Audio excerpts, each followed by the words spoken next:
The today's strike given call by the bank employees and the officers throughout the country is to demand of the IBA to settle the demands of the bank employees and the officers which are pending for more than 2 years. We have a right for a reasonable and respectable wage rise which has been denied to us for all these years, and that is what we have been demanding. The contention of the IBA that because of the profitability that we are unable to pay is definitely cannot be accepted. IBA has all the money to compromise for write-off. Last 2 or 3 years, there have been more than 4 lakhs write-off and compromise which has been given to the corporates who are looting the bank.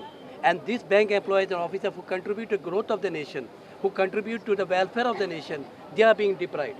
And therefore, we are demanding that the contention of the IBA on the basis of profitability cannot be accepted, and that is why we have demanded that there should be a reasonable, a respectable wage rise. Our settlement is due from November 2017. That is the main demand. But along with that, we have other demands interlinked to the wage demand, like 5-day banking. We want that pension should be updated. In every sector, pension is updated as and when retirement bipartite or settlement takes place. But in case of bank employees, the retirees, the pension is not updated. Our family pension is very meager amount, which the family members, retired family members, their family members are unable even to take care of basic needs.